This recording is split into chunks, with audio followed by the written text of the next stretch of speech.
সচৰাচৰ চিলাই মেচিনটো সকলোৰে ঘৰত দেখিবলৈ পোৱা যায়, কিন্তু আগৰ যিটো চিলাই মেচিন আছিল সেইটো শিকিবলৈ কিছু সময়ৰ প্ৰয়োজন হৈছিল। আৰু আজিকালি যিটো চিলাই মেচিন আহিছে এইটো শিকিবলৈ ইমান সময়ৰ প্ৰয়োজন নহয়, কাৰণ ইয়াত এটা মটৰ আছে আৰু এই মটৰটোৱে আপোনাৰ মেচিনটো চলাব আৰু সহজতে আপুনি চিলাই কৰিব পাৰিব। বিশেষকৈ মহিলাসকলৰ বাবে বেছি সুবিধাজনক। ঘৰত বহিয়ে বা যিকোনো দোকান এখন খুলি কম সময়তে বেছি কাপোৰ চিলাব পাৰিব আৰু দুপইচা ইনকামো কৰিব পাৰিব। গতিকে ভিডিঅ'টোৰ শেষলৈকে আপুনি জড়িত হৈ থাকিব, তেতিয়াহে ইয়াৰ ডিটেইলছখিনি গম পাব। আৰু মই গোটেই ডিটেইলছখিনি ইয়াৰ ক'বলৈ চেষ্টা কৰিম ভিডিঅ'ৰ যোগেদি। ইয়াত মই কি বস্তু ইনষ্টল কৰিছোঁ আৰু কেনেকৈ ফিটিং কৰিছোঁ গোটেই ডিটেইলছখিনি মই আপোনাক ভিডিঅ'ৰ যোগেদি দেখুৱাই থাকিম। গতিকে ভিডিঅ'টো শেষলৈকে চাই থাকিব। নমস্কাৰ, মই বকুল আৰু মই আজি এটা চিলাই মেচিন লৈ আহিছোঁ আপোনালোকৰ ওচৰত। ইয়াত দেখি আছে এইটো ছেম আগৰ যিটো মডেল আছিলে, য'ত যেনেকৈ পেডেল আছিলে তেনেকুৱা ইয়াতো পেডেল আছে, একে ছেম। কিন্তু মই খালি ইয়াত পেডেল এপাত ফিটিং কৰিছোঁ আৰু মটৰ ফিটিং কৰি দিছোঁ এটা DC মটৰ। আৰু যিটো ইয়াত চিলাই মেচিন দেখি আছে ইয়াত যিটো মটৰ চলিব DC মটৰ আৰু চলাৰ ছিষ্টেমত চলিব। ইয়াৰ লাইনৰ লগত কোনো কানেকশ্যন নাই। ইয়াতে খালি চলাৰ আৰু বেটেৰী এনেকৈ আছে, সেইটো দি চলিব ইয়াত। মানে টোটেলি DC ছিষ্টেম, ইয়াত AC-ৰ কোনো কানেকশ্যন নাই। আৰু ইয়াত মই এই যিপাত পেডেল মই ফিটিং কৰি দি আছোঁ, ভৰিৰে গচকি আছোঁ দেখিছে। এই পেডেল পাত মানে ভৰিৰে এনেকৈ দবাই ৰাখিলে এই মটৰটো ঘূৰিব আৰু মটৰটোৰ দ্বাৰা এই মেচিনটো ঘূৰিব। মানে ইয়াত দেখি আছে মেচিনটো মই চলাই দেখুৱাই আছোঁ এনেকৈ। যেতিয়া পেডেল পাত দবাই ৰাখিব তেতিয়া মেচিনটো চলিব। ইয়াত আগৰ যিটো মেচিন আছিলে ছেম তেনেকুৱাই, খালি ইয়াত এটা এতিয়া যিটো ডাঙৰ মেচিন আহিছে ইয়াত এটা নতুন বস্তু আহিছে। মই এতিয়া আপোনাক দেখুৱাই আছোঁ এটা নতুন বস্তু আহিছে। তল চাইডে থাকে এইটো ইয়াত এই পাত দেখিছে, এনেকুৱা পাত লিভাৰ দিছে ইয়াত। সেই পাত মানে ভৰিৰে দবাব লাগে, একচুৱেলি মই হাতেৰে দেখুৱাই আছোঁ। সেই পাত দবালে কি হয়, আপুনি ইয়াত এমুদাৰি এনেকৈ কৰিব পাৰিব সেই পাত দবাই পেলাই। আগৰ দৰে ক্লিপ যিটো আগত হাতেদি উঠাব লাগিছিলে সেইটো হাতেৰে উঠাব দৰকাৰ নাই, প্ৰয়োজন নাই। মানে এই ভৰি এনেকৈ সেই পাত দবাই থাকিলে লিভাৰ পাত, তেতিয়া মানে এমব্ৰইডাৰী কৰিব পাৰিব। আৰু মই ছিষ্টেমটোত চলাৰ পেনেল এখন দিছোঁ এনেকৈ টিঙৰ ওপৰত। 170 ৱাটৰ এখন চলাৰ পেনেল মই ইয়াত ইনষ্টল কৰি দিছোঁ। আৰু মই এতিয়া ভল্টেজটো চেক কৰি আছোঁ, ইয়াৰ এতিয়া 20 ভল্ট দি আছে। লগতে চলাৰ বেটেৰী এটা দিয়া হৈছে 12 ভল্টৰ 100 Hৰ 12 ভল্টৰ এটা চলাৰ বেটেৰী ইনষ্টল কৰি দিয়া হৈছে। এনেকৈ বেটেৰীটো দেখি আছে ইয়াত, এইটো চলাৰখনৰ লগত এইটো বেটেৰী দিয়া হৈছে। আৰু মটৰটো এইটো দেখি আছে 12 ভল্টৰ মটৰ, এনেকৈ ধুনীয়াকৈ ইয়াত ফিটিং কৰি দিছোঁ।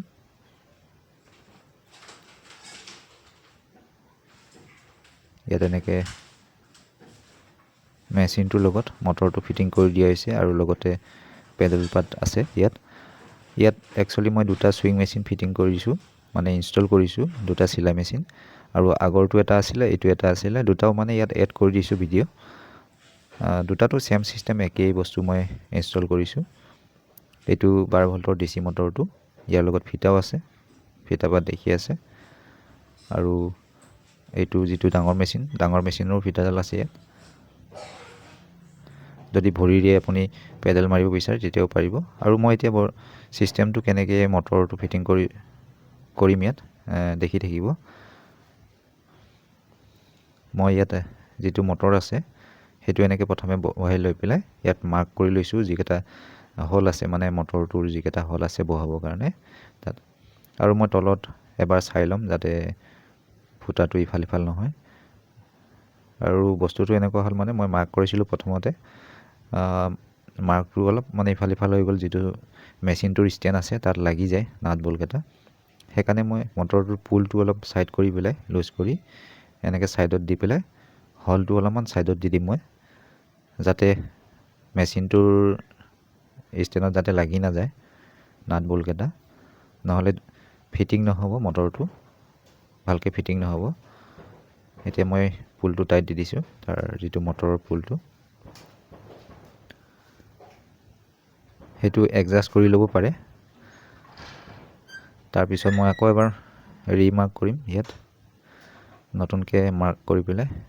তাৰ আগতে মই ফিটাডাল চাই ল'ম যাতে ফিটাডাল লুজ নহয় বা বেছিকৈ টাইটো নহয়। লুজ হ'লে কি হ'ব, মেচিনটো ঘূৰাব নোৱাৰিব মটৰটোৱে। আৰু যদি বেছিকৈ টাইট হয় মটৰৰ ফিটাডাল, তেতিয়া কি হ'ব, মটৰটো গৰম হৈ যাব, বেছি হিট হৈ যাব।